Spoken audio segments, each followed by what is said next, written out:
ማለት በኔ በኩል ደግሞ የኔ ታናሽ ወንድሜ እዚህ ዱራሜ ቤተሰቦቼ ዱራሜ ናቸው። ታናሽ ወንድሜ ሞተር ነበር የሚሰራው። ያ ሞተር የሚሰራው ሰው ታውቂያለሽ ወይ ምናምን ስል አዎ ታናሽ ወንድሜ ሞተር ይሰራል አልኩና ለሱ እንዴ ስለ ሞተሩ ሽጦ ደግሞ ወደ ደቡብ አፍሪካ ገብቷል እሱ። ከዛ ያ እዚህ ምግል የሚፈልግ መንፈስ ከዛም ደግሞ ሬሳውን ይፈልጋል ምናምን ብለ ያገለገለ እንዴ ስለ ከዛም ሬሳውን የሚጠብቅ መንፈስ አለው እሱ ሞቶ ሬሳውን እንደሚመጣ ማለት ነው። ያ የፈለገ መንፈስ ለራሳቸው ተመልሷል ብለ እንትን ያደረገኝ።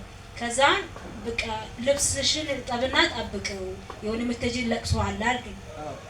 ወደ ራሳቸው ተገልብጧል ስትለኝ በኢየሱስም በቃ የወንድሜ ሬሳ ሊመጣ ነው ብዬ እንደገባው ማዘርጋ ደውልኩ ማታ ማለት ነው። ስደውል ለልጄ ሬሳ አይመጣም ወደ ራሳቸው ይመለሳል አለች እሷ።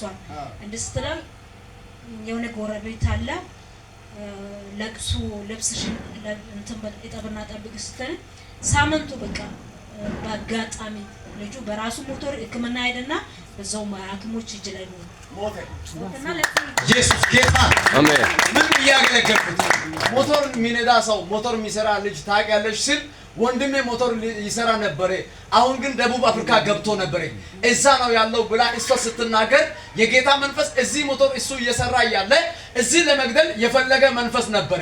ነገር ግን አሁን እዛ ጋር ወደ ደቡብ አፍሪካ እሱ ከሄደ በኋላ ከዛ ሞቶ ሬሳ እንዲመጣ በስሙ ላይ እየተሰራ ያለው አሰራር ጌታ አሳይም አሰራሩን እግዚአብሔር ወደ ራሳቸው ገልብጧል ብዬ ከተናገርኩት በኋላ እንደዚህ ብዬ መጨረሻ መልእክት ለሷ ተናግሬያለሁ።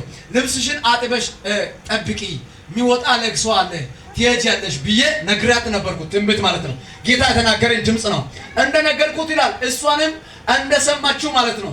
አጠገቤ ላይ ጎረቤት ላይ የሆነ ልጅ ነበረ ሞተር ሊሰራ ነበረ።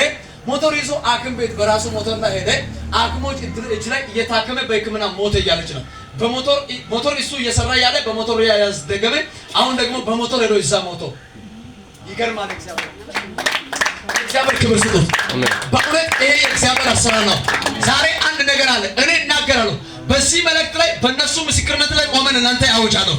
በእናንተ ላይ በስማችሁ ላይ እያሰራ እያስሟርተ እያስደገመ የቆየ ደጋሞ ይስማ። ዛሬ ድግምት ወደ ራሳቸው ይገለበጣል። አሜን አሜን ነው ወይ? አሜን። እነሱ በቤታችሁ ላይ ያሰሩት ስራ ወደ ራሳቸው ይመለሳል። እነሱ በቤትሽ ላይ በቤቲ ላይ ያወጀው አዋጅ ወደ ራሳቸው ይሸኛል። አንድ ሰው ከኔ ጋር ወደ ራሳቸው ይመለሳል። በኔ ላይ በሉት የታወጀ የክፉ አዋጅ አይሆንም። ጨክ ብላችሁ አይሆንም በሉት። አይሆንም። ይሄን ያደረገ ጌታ ኢየሱስ ነው። ወንድምሽ ሰላም ሆኗል። ላንቺም ሰላም ሆኗል። አሁን ነፃ ነሽ።